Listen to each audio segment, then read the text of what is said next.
Zambia Blog Talk Radio.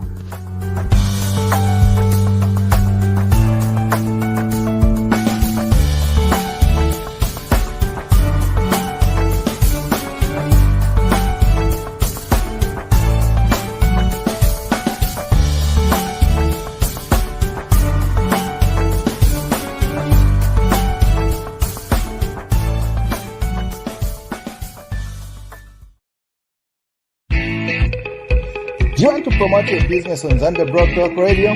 Yes, that's right. Live on Zambia Blog Talk Radio. To book your spot, just make a donation by picking from the following categories. To get started, just call or WhatsApp the number on the screen and you'll be good to go. Live on Zambia Blog Talk Radio every Saturday for 1 full month. And it will stay on the recorded shows.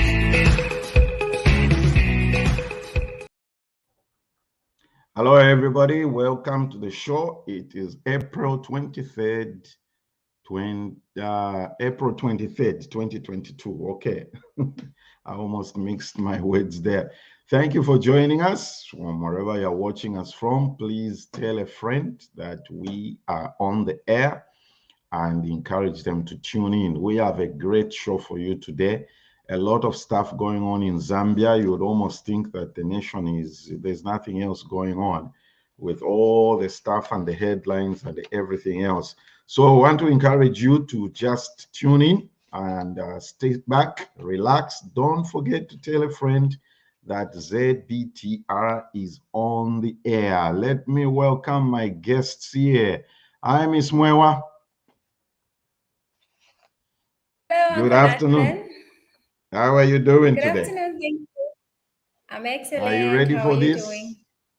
Are you ready for this? Yes, I am. Yes, sir. A lot of things to talk about, right? Yes. So much drama going on. Let's welcome Mr. Mashonga. Hey, Kasuluba, how are you? I'm great. How are you, Uncle Nathan? Doing good. How's Lusaka today? Is it raining? It's not raining, but the weather is cool. It's a bit, the sun is out, and yeah, but it's not hot. So all right. Over the previous days, we experienced a bit of UK weather. Yeah, it was really cold. What is UK weather? Cold? That's what they say. Oh, what makes you think that's UK weather? I mean, there are many parts. They call it London weather. It's quite. Why do they? Go ahead, Mo. What are you saying? No, I was saying it was actually cold. What day was that? How many days was that when it was cold?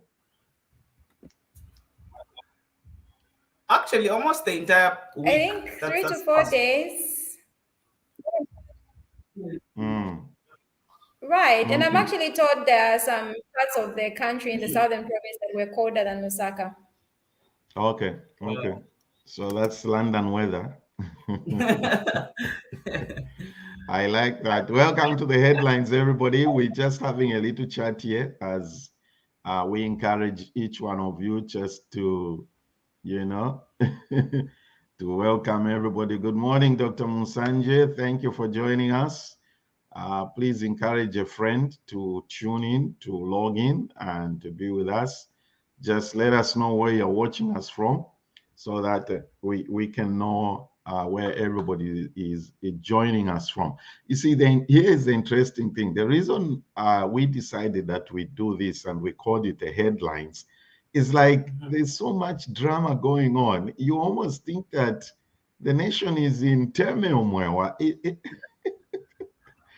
I mean, look, we had riots at Intercity, okay? We have the issue of Dr. Father Kenan Chabwe. Did he commit suicide or did he not commit suicide? Was Milingo granted immunity? Was he not granted immunity? Those are the things that we're going to look at. The Russian invasion of Ukraine still perpetuates. It continues forever. And Lusambo's property was seized, and they found some wildlife. Interesting that he had some nice pets on the property there, a few zebras. I wish I could have a zebra too at my house, you know. We also had the young lady Of abducted, course. apparently. Hmm. We had a young lady abducted, and I don't know whether she's been found or not. Woletika Suluba or Mwewa. I don't know which one you guys are going to tackle. And then we had a Zambian student in Russia who decided to go and twerk at a memorial, a war memorial site, and she's in trouble.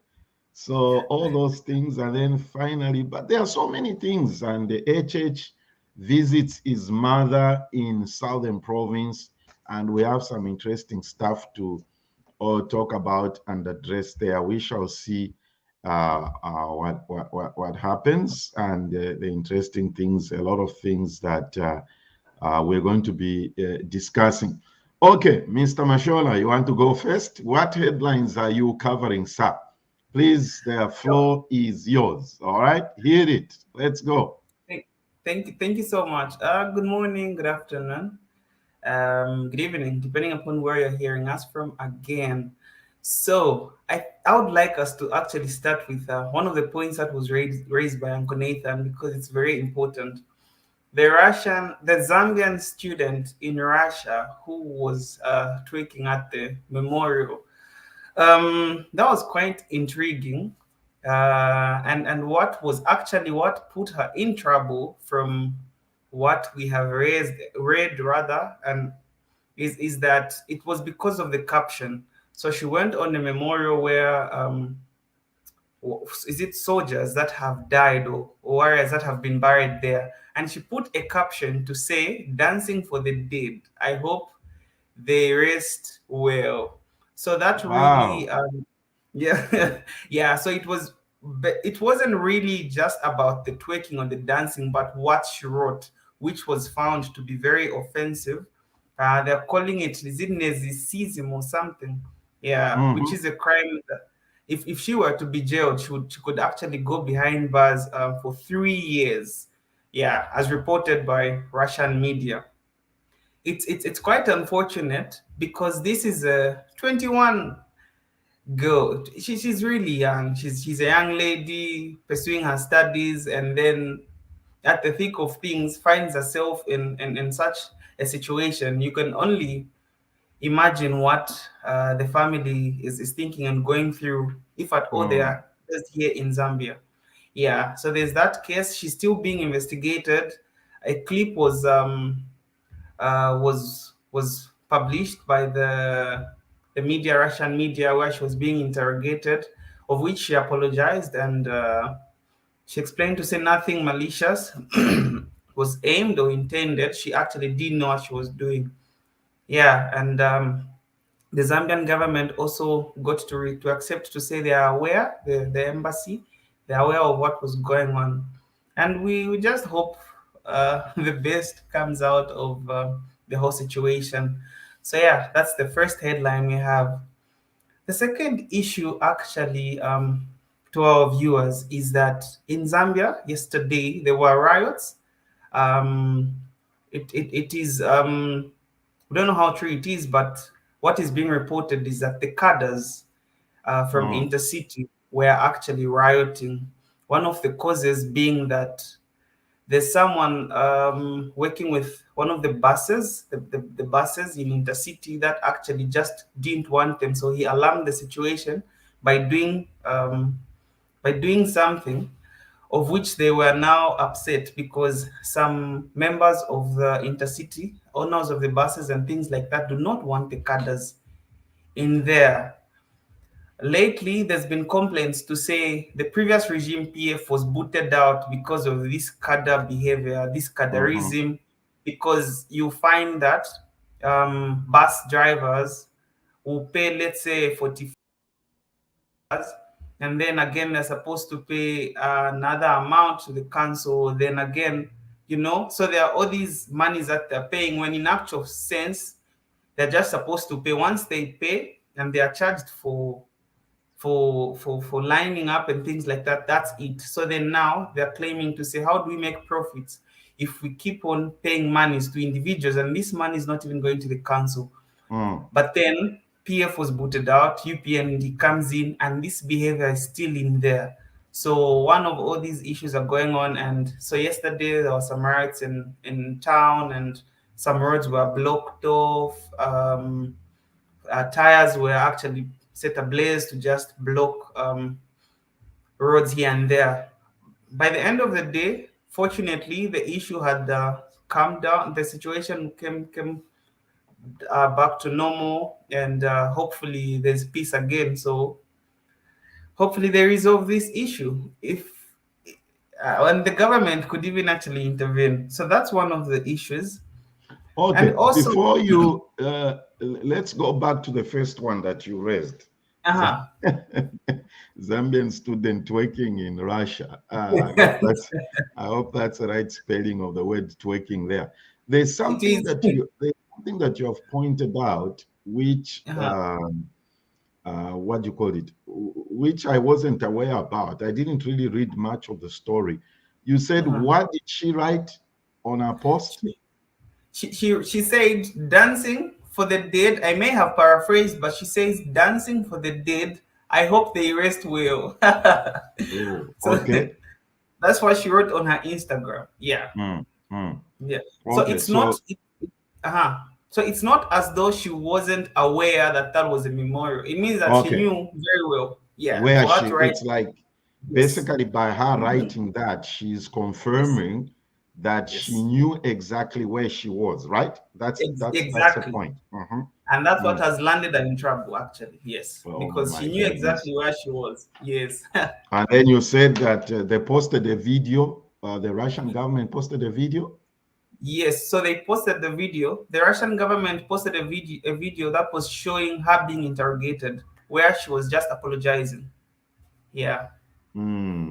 Okay. Yeah. All right. And then the other video as well, where she was dancing, was also just now shared, where she danced, and then with that same caption, because she did that on Instagram. Yes. Okay. Yeah. I'm laughing as if it's funny. I don't know. I'm just okay. I guess it was okay. The interesting thing about all this is that I don't know what is going on behind the scenes with the two governments, and what do you think about this notion? And those watching, let's get your comments on this one. I was chatting with a friend of mine about this point, about this issue, Kasuluga, and a friend told me and said, you cannot rule out the fact that Russia could be retaliating for Zambia voting against it for the Ukraine. I don't know. What do you think, Dr. Monsanje? What do you think? That's a point I also wanted to bring out. There was some, there were some people, others in a joking way. They were saying, you know what, Russia will now get on your nerves as a nation, being aware that you actually voted against them. You know, that kind of a thing. Yeah. So that hold water? Do you think it holds water? Okay, in my view, I would think then it would just be a bit beyond. It has nothing to do with. It has nothing to do with the government voting or things like that. I think they should just. The issue here, yes, definitely, we do not. We condemn the act. We condemn what she did, first of all. Yeah, it wasn't right. But then her being a student, being naive and excited, that could also just be one of those things. And also just a lesson to a number of Zambians as well as other students out there. Because, you know, what we don't realize, Uncle Nathan, is that the laws prevailing in Zambia are different from how things are done out there. You know, I cannot go to China and expect to do anything without realizing that one, they're not as democratic as we are. Theirs is different. Two, their governance, way of governance is different. Of course. For them, their punishment might be different from the punishment here in Zambia. And also their nations that know that are not Christian nations, meaning that the values that Zambia upholds are different. Others are Islamic nations. Others Yes. are uh, Communist, like Russia is yes, communist. So you have to exactly. be. Mhm. Yes, and communists, I believe, are quite stiff when it comes to punishment. Yeah, Oh, they're yeah. no, You see, yeah, do you know why when I was having this conversation with a friend where we tried to link it to some form of retaliation in view of Zambia, the way Zambia voted at the UN uh-huh, about this yeah, war. yes, Remember, when the war just broke out, what you see what the Russians did? They detained that American professional basketball player, the woman. She's still in detention up to now. oh wow, Yeah, she's still in detention. So oh, that's exactly what some of those things that are going on. Okay, let's go back to the other issue that you raised, and yes. let's get some information of that. Rioting at intercity bus station. So you say what exactly was happening there? What just for the sake of those that are joining us right now, if you've just woken up or you just switched onto our YouTube channel, ZBTR TV. We welcome you to the broadcast. Please subscribe so that when we come on the air, it gives you a notification that the show is on so that you don't need to worry about the time and everything else. Rioting at Intercity. This happened yesterday, right, Kasuluba? Yes, this happened yesterday in About Zambia. what time? What time exactly? How long did it take? So it was about somewhere just mid-afternoon. That's Mm-hmm. where that's the time around that time. That's about the time I got aware of the issue. I don't know Yes. exactly at what time it started, yes. But then should be somewhere just before midnight there. Oh, sorry, not midnight, evening somewhere there. Mm-hmm. The issue had like subsided, had like gone down. So Okay. as regards to the cause, it's not so clear, but some of the information gathered as ZBTR is that so someone who's part of one of the buses, these not the small buses, but Mm. these big buses, the Marco Polos as they're called here in Zambia, alarmed the situation, and there's something that they did in order for them to want the cadres out of the station. Yes. Yes, yes. So that's where now these guys were quite aggrieved, and in retaliation, not really knowing what caused it, because there's different twists to the stories. Really, yeah, there's different twists, and others are bringing in this and that.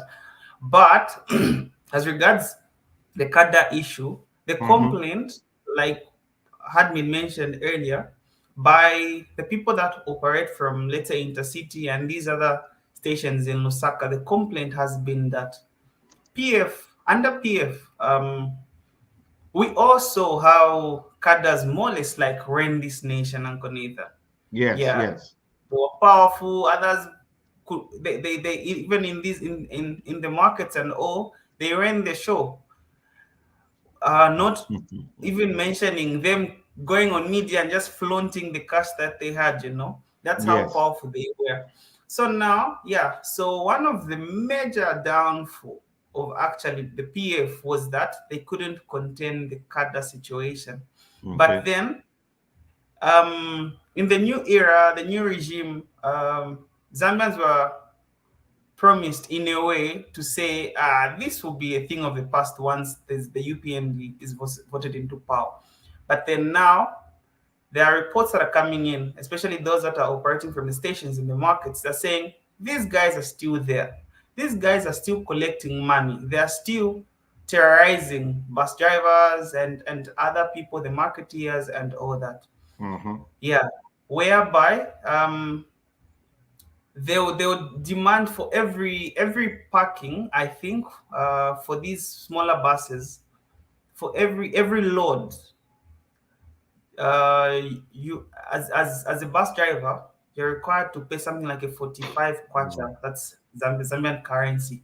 So every load. Besides that, there are other amounts of money that they are still supposed to pay, Mm. which is a situation that has been forcing these bus drivers not to be loading from the designated Points. it's points and situations. So they would rather do it from just pick passengers along the way and all these other things. So it has quite aggrieved the bus drivers, bus owners, and all that. Yeah. So Okay. it's yeah. So there are wrangles and fights, which in a way I feel could have also caused to the issue of the rioting. Now these guys also are just upset, then they blocked I don't know the number of roads that they blocked, but Mm. from reports coming in is that they even set tires, car tires ablaze. Oh, Yeah. wow. Yes. Mm. Okay, so we've talked about what you call it, the Zambian student or in Russia twerking at the memorial site and also rioting at Intercity. Let's ask Miss Mwewa to give us our headlines and then we can continue our discussion here. Hi Mwewa, everything okay? Hello, Uncle Nathan. Yes, yes, yes. So it's very sad to note for the student, especially. I think no, both issues actually, but then for the student, I felt like as young people, we'd like to do things for fun Mm-hmm. and just have a good time, enjoy yourself. But then you don't know the implication of what you're doing on other people. It's a bad memory for the Russians. And then on your side, you are trying to have fun, which is not so cool at the moment, especially not just because of the World War II or any other things they may have handled in the past, especially that there's just so much going on in their country right now. So it's Mm. very, very unfortunate. Yes. So on my end, what I've had on my mind, what a lot of people are, the feeds that are coming in, the feeds on many social media platforms in Zambia, on the news as well, Mm. the abductions that have happened lately. So there was a Okay. report, I think, or slightly over a month ago, of a lady called Faith Miluti. She went missing, and then she's a mobile money operator. And Okay. recently there was another one. So there are actually two, though most people are talking about Pamela more, but there are two ladies that were abducted. That's Faith Miluti and Pamela Chisumpa. It's very, very sad. So I think what I would like to highlight, especially to the Mm-hmm. viewers, is the issue of security. So when we look at abductions and these kidnappers, I see two scenarios. I see first of all a planned abduction. It's like someone Okay. is eyeing you, someone is monitoring you, someone is checking out your movements, and they have a plan, obviously, because they have collected some information about you that would Mm-hmm. they would want to use to harm you. On the other end, there are also those abrupt ones, where you're just walking in the road, no one is targeting you, but you just find yourself in a situation where you are a victim, target. So I have some advice, especially for youths and just anyone, because anyone can be a victim, really. That's true. So when it comes to security issues, am I still here? Yes, we can hear you, although you are breaking up, but just carry on. Are you able to hear me? Yes, we can.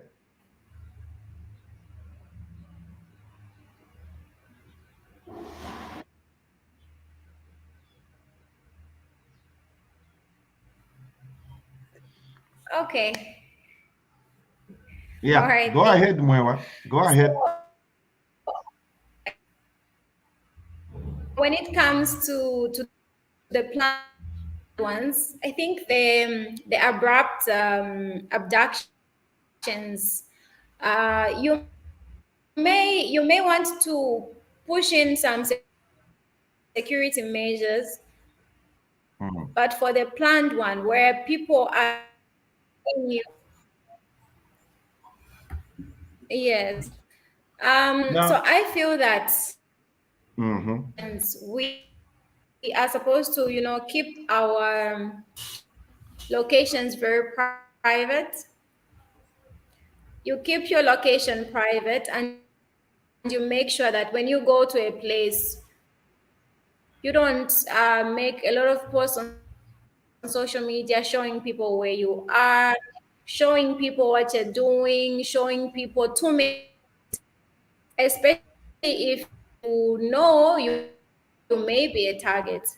There are people that run big businesses. There are people that run organization.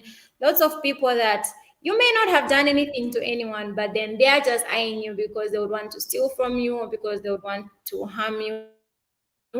You have to ensure that it's okay to give feedback to your audience on where you went, what events you had, but also you must put in mind that at that particular time, while you are doing whatever it is that you're doing, you check it private. When you leave that place, you can, upload some pictures, update the viewers, update your fans. Oh, this is how beautiful it is. If anyone would want to follow you, they probably won't find you at that place because you've left. They won't find you at that place because you've left. Yeah, and then also Okay. Uh-huh. the I use have a of question, Moyo. security hints. There are people who like to put their personal information on social media. You put your personal address, you put everything, Mm. every single identity and Okay, I don't know what you need to do, Moyo. Your network is social media, breaking and up. then it's very Kasuluba, easy for people to find I them. don't know So what we need to do to improve this.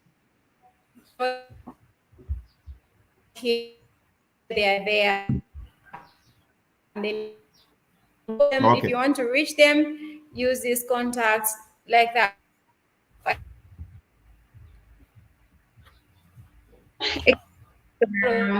Yeah, can you hear me? It's my Okay, clear. that's better. That's better. Yes. Mhm. Okay. All right then. Perfect. This one is perfect. Yeah. Now, Okay. I had a question for you, Moewa. Did you see Yes. on social media there were numerous responses to this issue of abductions. I don't even Yes. know which one is the Faith abduction and the other lady. Mm-hmm. There were some sentiments that one of them was fake, so to speak. Did you see that? And what's your response to that? I saw it. It's actually Pamela, the one that leaked the video. The Uh-huh. most one is because there was a video that was leaked of her being beaten by people and the like. Yes. So her expressions, her facial, I actually watched the video. Her facial expressions, didn't look like someone who was crying and everything. But what made me feel it's real actually is some people, I think about two people that commented, they said it's because of panic. One said she was once kidnapped. And Oh, then, this was not the first time? no, not the Pamela lady, but someone who commented on the issue. Mm-hmm. Yeah, so someone who commented said, I was once kidnapped and I really couldn't show my full emotions at that point because I was very disturbed and then I didn't know what to do. Are these people going to kill me or what? And so even after she was found, when people saw her, she was more like disturbed. She was in this state where she was literally trying to think, okay, what's really going on? Is this really happening? So someone said when people are going through something, they have different ways of expressions, And then also I got to watch her family. I got to watch her family express, talk about how they are feeling about this. Their daughter has gone missing, their sister has gone missing. So I got to watch that part as well, and I felt like, okay, hearing from a family, hearing from her friends as well, and just the people that she works with, the people that work around her, rather, her fellow mobile money operators are saying, no, we've been working with her, and yes, she's been missing. So on that part, I would say, yes, she's missing. But when it comes to the plan, was it planned or not? Yeah. I think that would best be known by her, because there are people who faked being in trouble before. Yeah. We've had instances actually just here in Osaka, and even I've also heard of such instances where I used to live in Southern Province, where men are with this lady they are using, as a bait. She's just screaming outside. Maybe it's midnight, it's 1. She's screaming outside, and then she's calling for help. And then you try and say, oh, there's a lady, when you hear a lady's voice in the night and you just want to help out, maybe she's in trouble and everything. But when you open the door, the men actually come in and then start stealing or doing all sorts of things. So it's a two-way thing. On the part of the family, they are concerned the daughter is not there. But when it comes to her, now it's a two-way thing. It's either it's very true and she's just confused and she doesn't know how to express her emotions because she doesn't know what's going on, or it's a plan. Yeah, or it's a plan that she's a part of, and she said, okay, no, let's do a video, let's alarm the situation, you can beat me, you can do that, and stuff like that, so it's a two-way thing. But from the family's point of view, from her friends and from her co-workers, this seems like something really, really happening. Yeah. Okay, Kasulu, I'm going to ask your views, your response, your reaction on the abduction of these two ladies, young ladies, after we come back from our commercial break. Do you want to promote your business on Zambia Broad Talk Radio? Yes, that's right. Live on Zambia Broad Talk Radio. To book your spot, just make a donation by picking from the following categories. To get started, just call or WhatsApp the number on the screen and you'll be good to go. Live on Zambia Broad Talk Radio every Saturday for 1 full month. And it will stay on the recorded shows. Welcome back, everybody. You're watching ZBTR TV. My co-hosts here, Ms. Mwewa and Mr. Mashonga, joining us from Lusaka, Zambia. Kasulova, your views on the abduction of these women. Some people were saying they were fake. It was faked. It was staged. And like Mwewa's pointed out, one of those videos was not looking like it was genuine or what was going on there.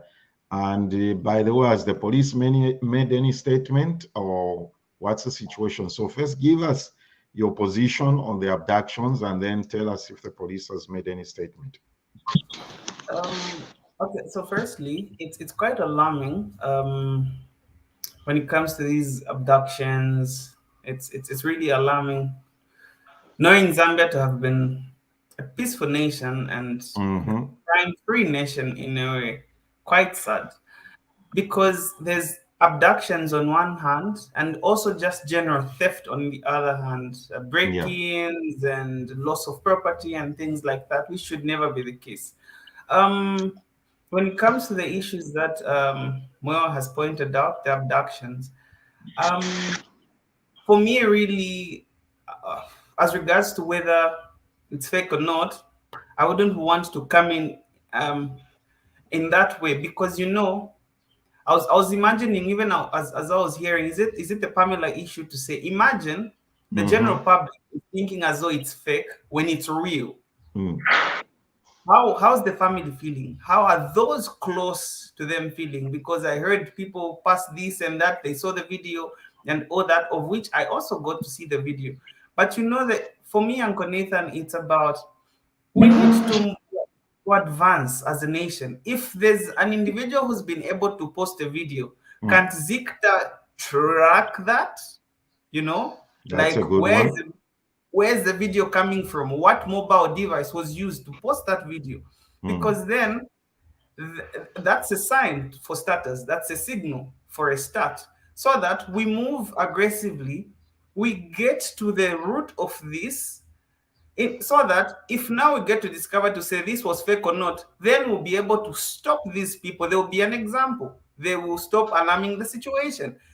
If at all it is real, then again we get to arrest these perpetrators, because it is bad. That's the same as murder. You're making torturing someone, they have a family, and the family is now not at peace. For me, that's how I get to see it. There was actually, even to the same issue, there was a comment that was made, of which the person who brought it to light is a lady, a famous lady journalist. I don't know what I call her, by the name of Mutale Mwanza. She's quite famous here in Zambia. So on that same video, there's an individual who commented and said, "We will just rape her." Okay. Oh wow. Yes. So when that individual commented that, Mutale Mwanza picked that and now said, these are the same people. How could he comment that? You can imagine how inhumane an individual could be. So now, when she brought that out to light, then she scrutinized and went to one of the photos of this particular individual on Facebook who commented that. And then, as he was in that picture, there was a hole just above. So in the wall behind him, there was a hole, a tiny hole. And that tiny hole, in a way, is similar to the hole that's in Pamela's video. Okay? So now, so she highlighted and then she brought it out to the public to say, follow up this man, told the police to say, follow up this man, get to arrest him. He might be one of the people behind this issue. So he got arrested. So I heard the same individual got arrested, and then he was questioned and things like that. I don't know how far it went. Yeah, so that's one of the leads. But then it's been quiet up to this point. But for me, my only concern really is we need to be able to, if someone can post something using maybe a laptop or a mobile phone, that really should be a way of getting to where did these signals come from? Which home did? At least if they use a device and a location, we need to be able to get to that location, unless they have now escaped, but we can't still be as a nation whereby they use a mobile phone or a laptop whatsoever, but we still can't track. We're still in the dark. Somebody might be dying and we're just there. We're saying, okay, we don't know. Yeah. And then coming to your other question as to whether the police yes, I saw a statement. I didn't get to read it in depth, but I saw they had acknowledged that they have heard about these abductions that are going on, the Pamela case inclusive as well. So yes, and also for them to have actually arrested that person who made the comment on Facebook, it means that they are fully aware. Yeah, okay. As to how far they have gone with this issue or this case, we're not so sure yet. Yeah. Okay. Any more news, Mwewa, from your end? I think for now, that's all. It's mainly abductions that have really been on my mind, going in the community, the women, the men, everybody, even the children are talking about it, that kind of a thing. So I think that's mainly what I wanted to bring out, and just a tip of how we should ensure that, we keep our locations and our private lives off social media. And in an event where, you don't post those things on social media, it just happens that you're that's a situation that's very sad. Yes. In addition to the security issues Mo has brought out, also especially this one goes mostly to the ladies, because I feel in a way they're the most vulnerable. Because there are useless men out there that want to take advantage of them being weaker in terms of masculinity and things like that. Be very careful and don't jump into any vehicle whose owner you don't even know really well. Don't just interact with any strange looking, especially men, because in this Pamela case, I hear that she was told that, I don't know if they had to look for change or something, or they had to do the transaction, and she was made to enter this vehicle, this mysterious vehicle. Yeah, according to Onlooker. Yes. So she entered into a vehicle whose owner she didn't even know, and the people had no idea who those people were, and off they went. That's very sad. That's very sad. Yeah. And don't be alone. At least 2 or 3 of you with friends, or that kind of a thing. If you have a younger brother or an older brother, you would want to get to go somewhere. Maybe it's late or in an isolated place. Please do that, because it's not safe. Yeah, it's not safe. On the point you raised of her living with people she doesn't know, I heard that these people came, when they want a huge sum of money, and then she wants to attend to them because they need to withdraw a huge sum of money. That's a lot of profit for the owner of the business. So it's like she wants to get more money from someone, and then they tell her, "Can give you a lift. I mean, let's go where you can find enough money and the like." So it seemed as though they actually wanted to help her out, like with the lift and everything. So I think, and also being 22, I think she was just a bit, she probably just didn't think through anything, and then she just said, "Oh, okay, cool, let's go." Yeah, and one of the ladies was actually with a 3-year-old child. The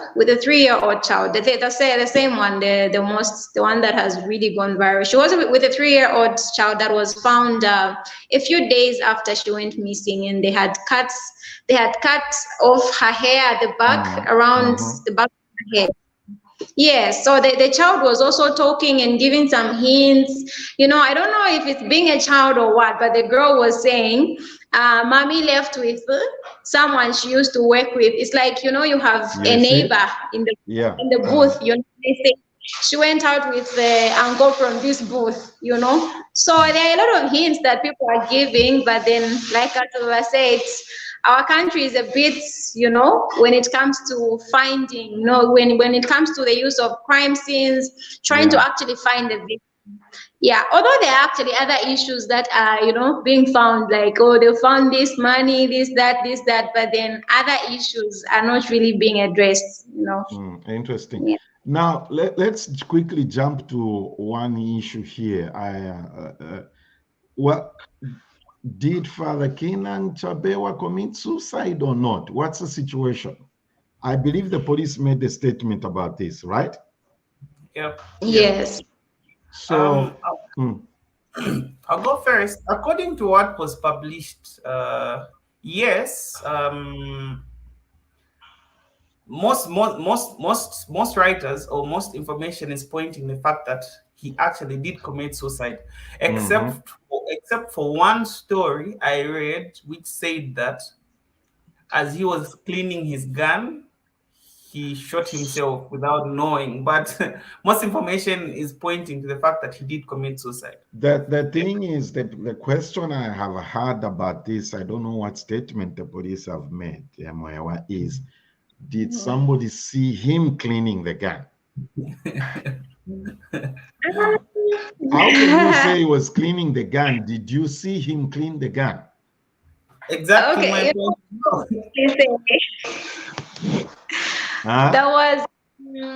there was it's like, these the people who use guns, let me not just say policemen and women, people who use guns, it's like they have, especially the ones in security, the military people and like, it's like they kind of have an idea when they get to the crime scene how somebody would be positioned, if they show themselves or something. So it's like they have a way, it's like part of their studies, they have a way of showing whether there was foul play, that's how they like to call it, because there was a policeman that shot himself. So they were trying to see, did he shoot himself, or was he trying to just play around with a gun? So on that one, I am not so sure. But then on the cleaning part, they may not have seen him, but maybe it depends on the circumstances. They found him in the position they found him in, and the like. And then also some of these issues, especially if it was a suicide case, it can be traced to what he's been experiencing lately. Someone may know, a friend may know, if he confided in someone. Although there are people who are very good with keeping secrets, you may not even know when they are going through something, especially people that are seemingly strong, they are going through something and then they can't share. And when it just gets to the climax, they commit suicide. Yeah. But in other cases, you can say, no, maybe it's an accident. He was just trying to clean his gun and the like. So on that one, I'm not so sure. So what have the police said? What have the police said? What's a statement from the police? So before we get to that, Uncle Nathan, first of all, I am not gun expert whatsoever. I haven't owned a gun before either. But then obviously there are questions that looking at maybe exposure levels and all that. Firstly, I believe when you're taught to never clean or just play around with a loaded gun. I believe this is one of the, if even the military people, they are taught this. That's one, okay?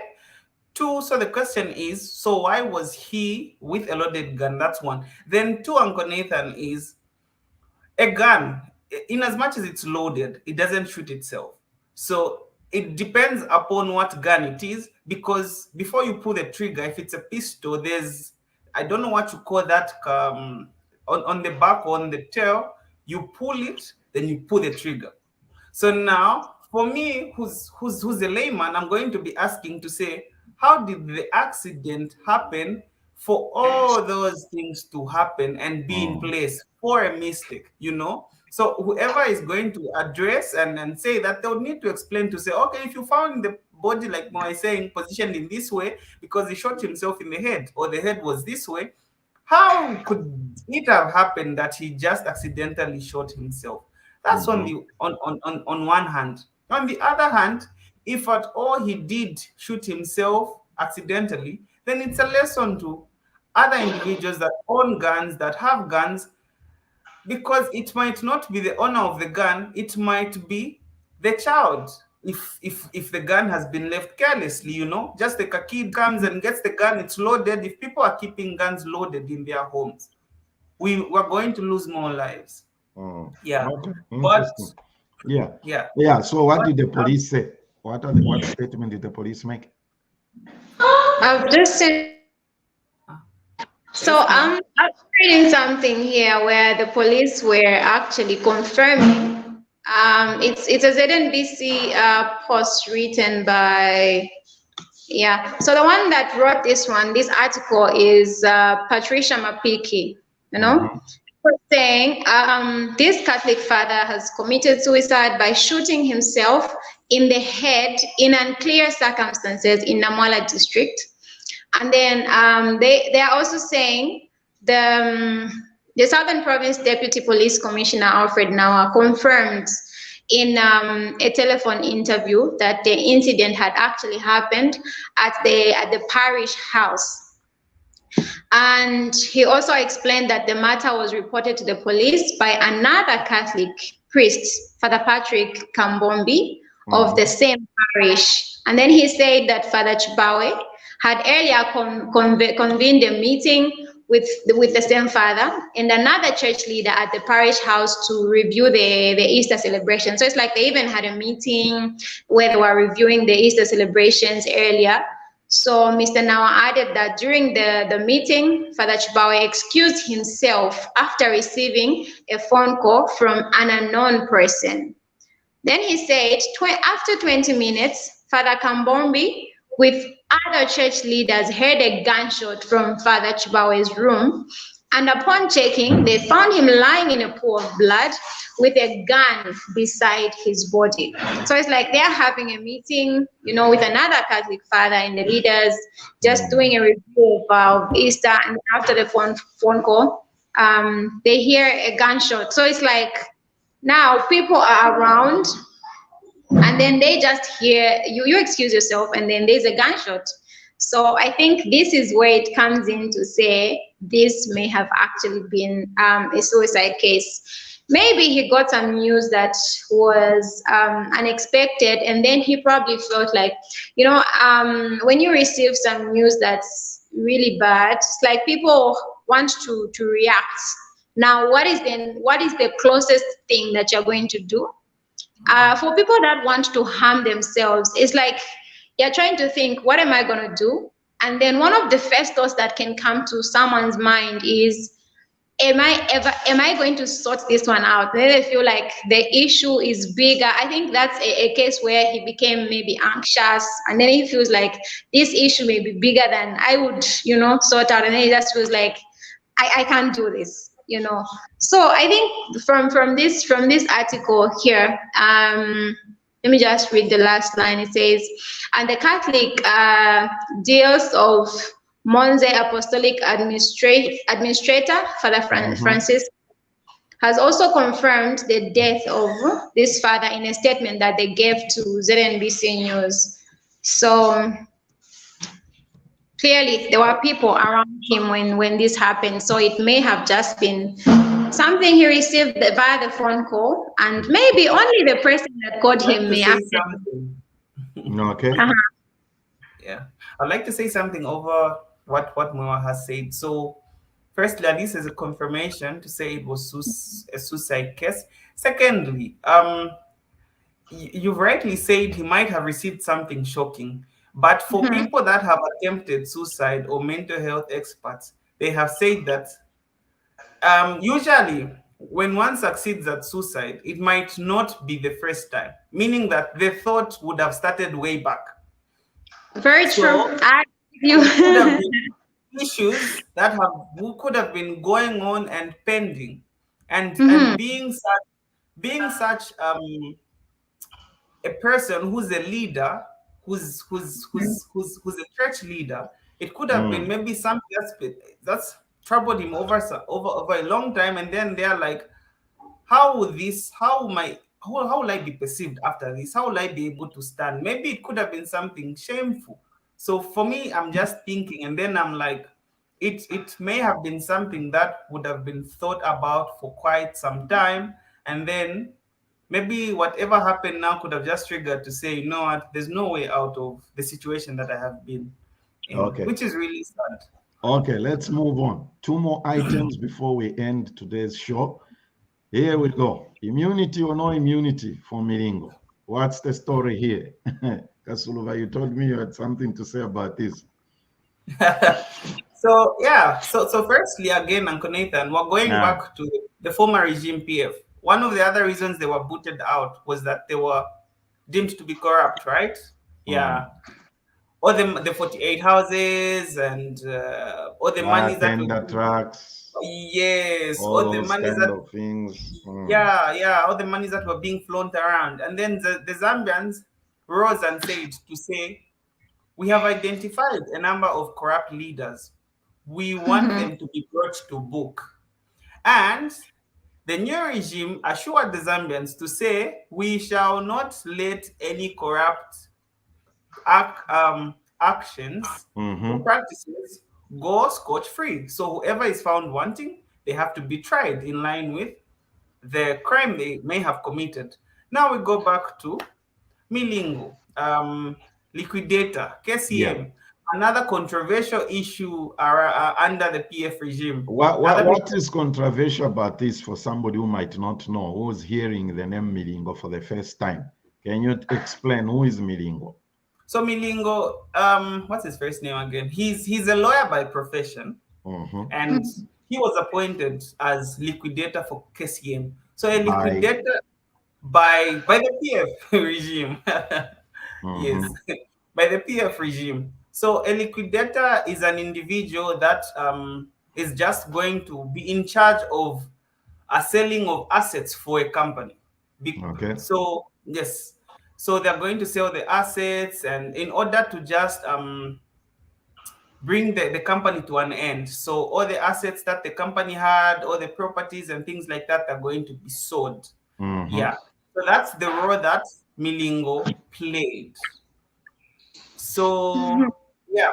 So now the issue here going around is that there were deals that were being cut, and it because if you are in charge of liquidating or selling the assets of a big company like KCM, one of the top companies in Zambia, you are in charge, and you have all the powers.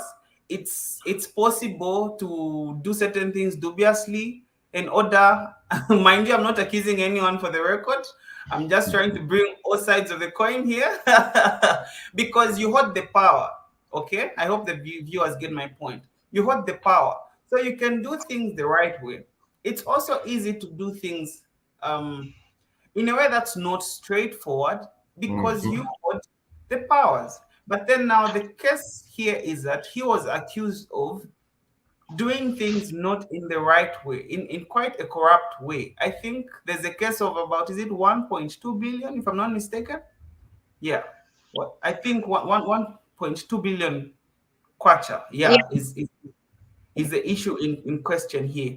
So now, as he was being tried of how the deals went as regards the KCM issue, he was actually sued and all that. All of a sudden, and everyone was Who actually sued him?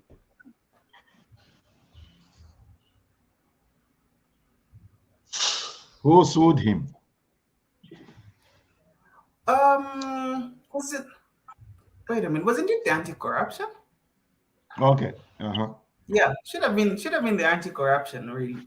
So then now, during that whole process, because it meant that he was not covered, he wasn't immune of he was going to be tried as an individual. Okay. Okay.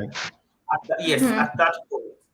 So then, as every Zambian is waiting to see how things go, from nowhere, information comes in to hear that no, he first of all he appealed.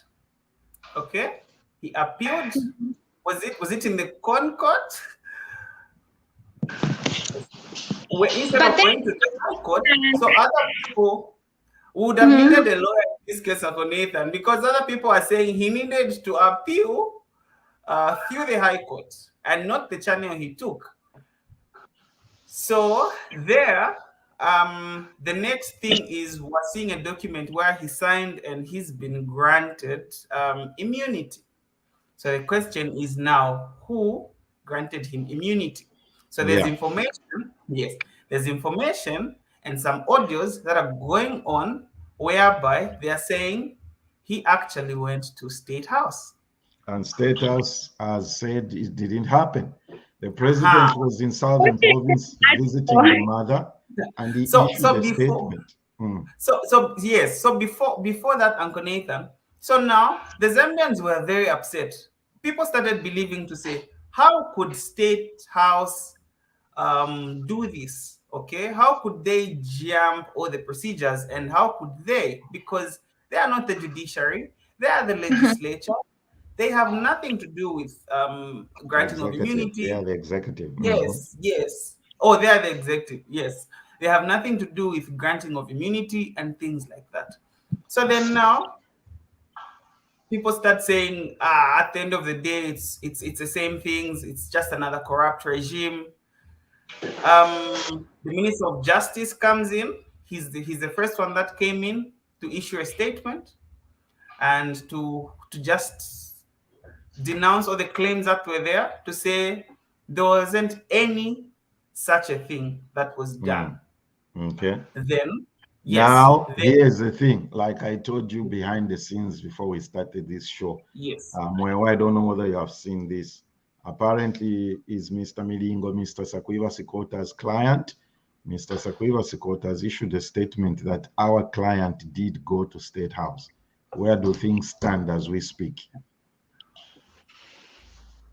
I've seen an article by Kapia Kauma. I don't know the person personally, so I'm not trying to get what they said as gospel truth, but I'm just looking out for the discussions people are having over this one. So Kapia Kauma says the revelation that KCM liquidator Milingolungu cut a deal with President Hichilema exposed by court papers confirm my long-standing claim that HH is corrupt. So it's like there is some sort of a review that someone has done to say he actually cut a deal with the president, and maybe that's the reason why he's gotten over with, you know, some immunity. So then, who is he dealing with? Is he dealing with the president, or he's just dealing with someone who is somewhere in the system that could grant him the immunity, maybe without probably laying down the whole issue and stuff like that? I think I have a lot of questions. I'm now very curious. Interesting. Okay, well, the president was in Southern Province. He issued a statement and he said there was no such meeting. Okay, finally, our final item here. I want us to play a video clip, and then we are going to sort of break down the content in this video clip. This is our last item for today.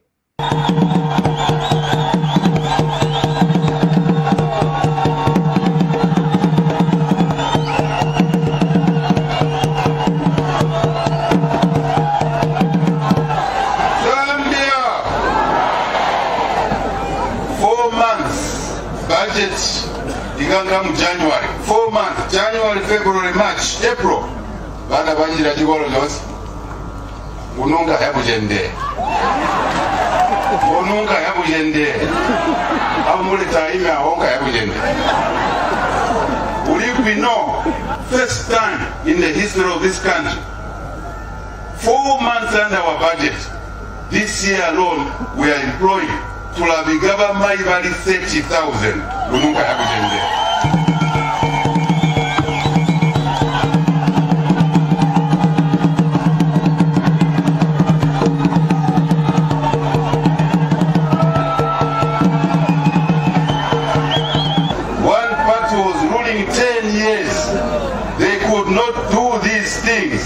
In 7 months for Hijita, we have done these things. At Wagagi Wahagaini, Ununga Yabujende, was a Wima Watugayanye. Zambia, we have just started. We've just started.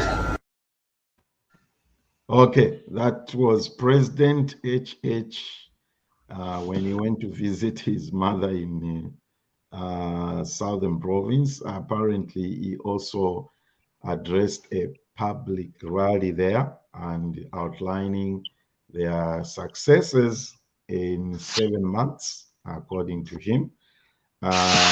He says what PF was not able to do in 10 years, they have done in 7 months. He particularly addresses that's just a clip of I don't know how long that speech was. The reason I like that video clip, is I like the way he dances, you know. He does he does his stronger thing. I love the music. You love the music? Me too. That's what I like about that video clip. So that's the headline that I wanted to bring. So he says what PF was not able to do in 10 years, they have done in 7 months, and some of the things they've achieved, the budget in 4 months. From January, February, March, April, he has highlighted that they have kids going to school free of charge, free education, which he promised, and they are going to hire 30,000, is it teachers or medical personnel? I don't know what your comments or response to that is. Did you see it on TV, by the way? They showed it on TV, right? Yes, they did show it on TV. How long is the actual speech? Do you know how long?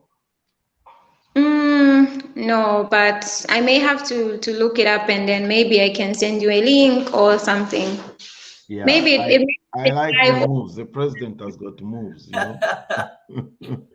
Robot dancing. No, I believe that's a Tonga beat dance. Dr. Munsanja, help. So what's Yes. your comment about what he says there? We're not going to take too much time on this. Yes, I'm looking at the number of children that have gone back to that have actually been able to be enrolled in a school. Uncle Nathan, you won't believe this. There's a school project that we have at my church. We are building a school in a place called Kasalia. It's right, it's off, you turn off along Kapiri Kawe Road. And they were telling us the children actually used to pay 5 kwacha per month, and there were still some families that couldn't afford 5 kwacha per month. That's too little, you know, and there was still some families out there that couldn't afford. So it's a plus. It's a plus on the government. And though we have actually seen an increase in the number of pupils in class, so now I think maybe there I have a thinking point. I think one of these students doing education, or those of us who are very interested, can actually do a research on the effects that the increase in the number of pupils will have in terms on the performance. We want to see the teachers. For example, I know a pupil in grade 5 who has 87 classmates because there are 88 in their class. So I'm thinking, is one teacher able to deliver, or do we have to have split classes and stuff like that? So I think it's a very good move. It's very commendable. Then maybe we may have to just look into how effective this is going to be. Okay. Especially for the ratio, teacher to pupil ratio. Thank you. That's very important. I've also been very concerned about that. We've been shown pictures of, we should have, I didn't think about this. I should have brought some of those videos, which I was sent by some friends who was showing like 90 pupils in a class and something like that. It's a real situation. Mr. K, before we end this discussion today. I want to be a bit more critical, Uncle Nathan. Okay.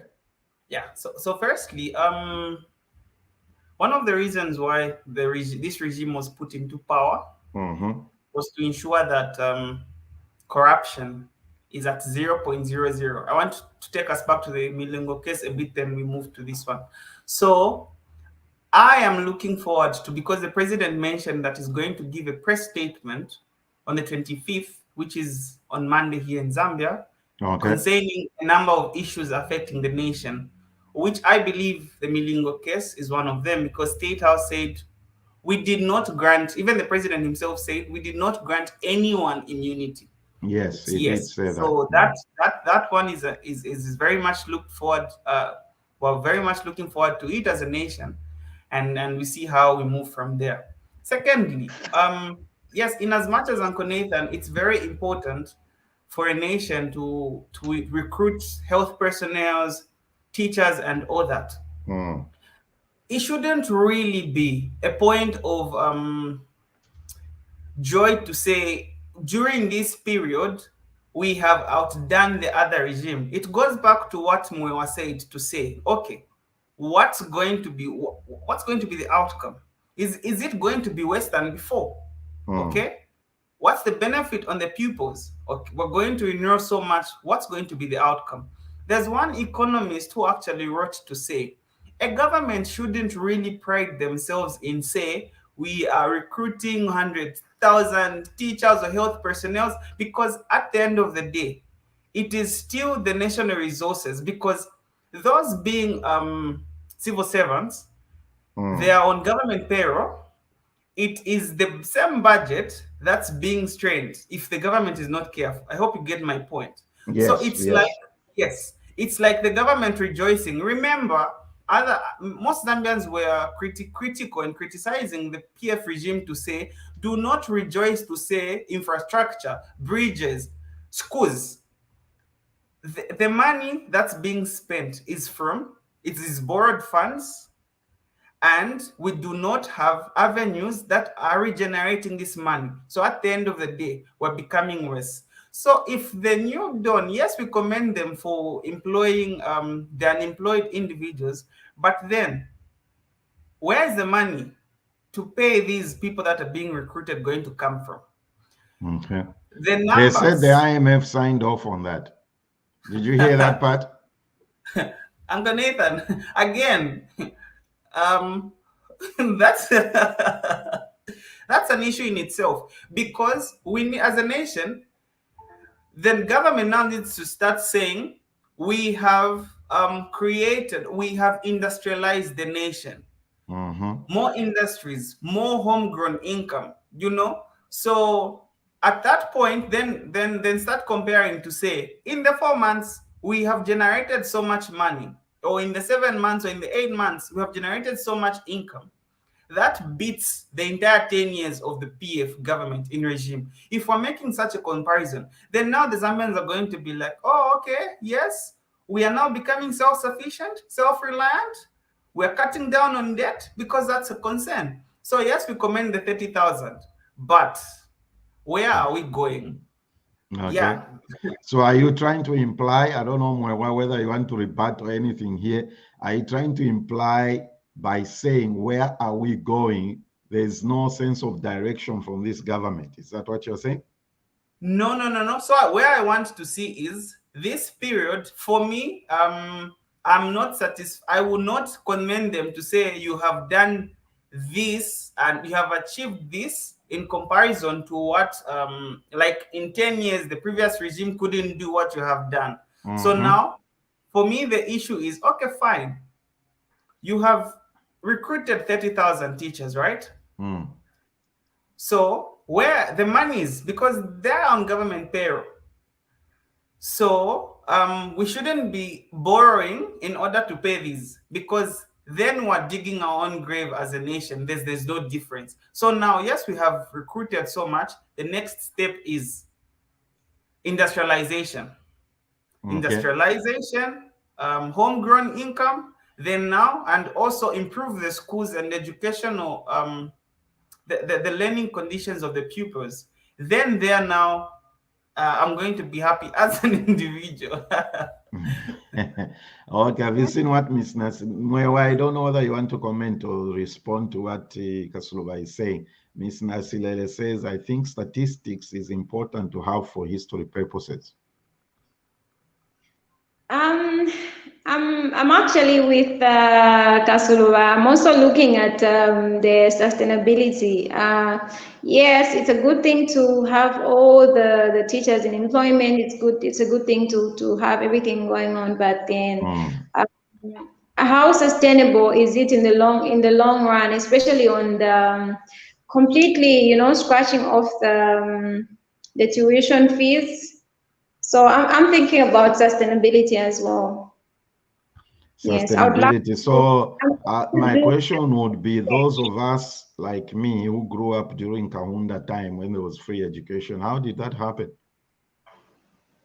I think the times were really different. How were they different? The government was still paying, was still footing the bill.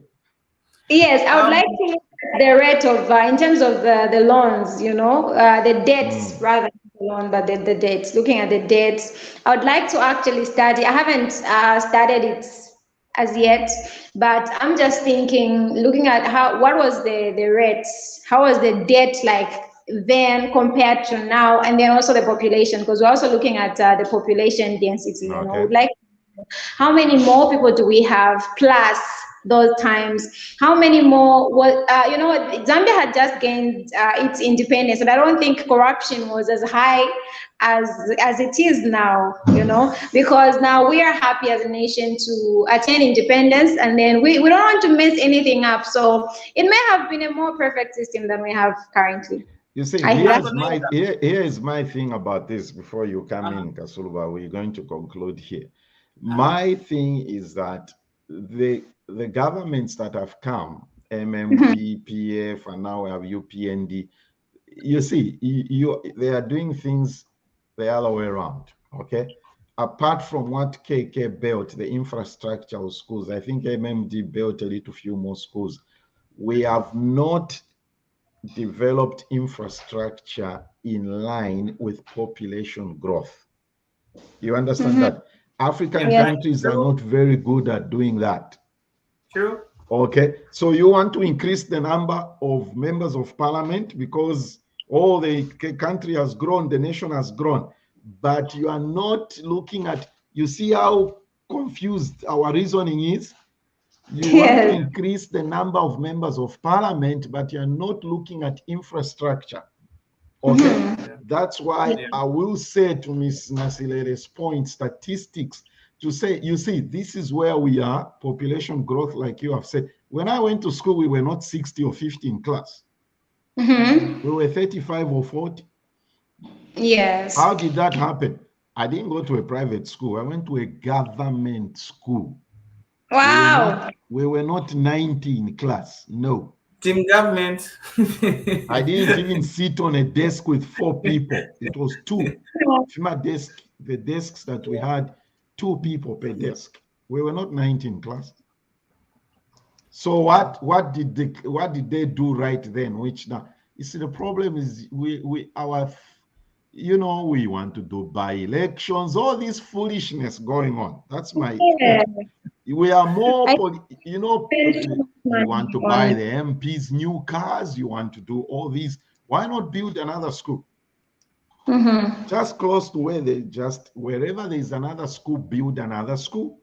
I know somebody out there might be saying, oh, well, if you're able to buy an MP a new car, you can build another school next to Chibelo Primary School there in Kablonga, Paleso. You see, I remember the school. You can build another school, Pathon Park. You can build another school at Northmead Primary School. You can build another school at Chingola Primary School. You can do that. Stop buying those MPs vehicles. If they want to buy cars, let them go to Zanaco and get a loan and buy their own car. That's my response to that. Okay, we've come to the end of the show. Last week, you all remember, I asked, I did a campaign on this. My Zambia, My Responsibility Young Men's Mentorship Program is going on I think it's Wednesday or Tuesday, 27th. I want to thank everybody that contributed. Our target was to sponsor 20 people. Some people gave the minimum that we're asking for, $20. Others did more. I'll be releasing a list of everybody that contributed next weekend. And just to personally thank you, we shall be sending this money. Mwewa, thank you for taking the time to be here today. Thank you for the opportunity. I really had a good time and I've learned a lot. Excellent. Mr. Mashonga, thanks for being around today. And Thanks, next week, we are going to continue our discussion and our quest on combating corruption with one Miss Laura Miti, who was recently appointed as a commissioner of the Human Rights Commission. Is that right? Yeah. Yes, Miss that would Laura be Miti. awesome. Yeah. So Miss Laura Miti is my guest next week. Thank you, everybody. Please subscribe to our YouTube channel, ZBTR TV, so that you won't need to worry about if you have missed the show or not, because the goodness with YouTube, I believe in Facebook too, it shows you that we have gone live. All right. Zambia Blog Talk Radio, we're on Facebook and on Twitter as well, ZBTR, Zambia Blog Radio. Thanks, everybody. Have a good weekend. Zambia Blog Talk Radio.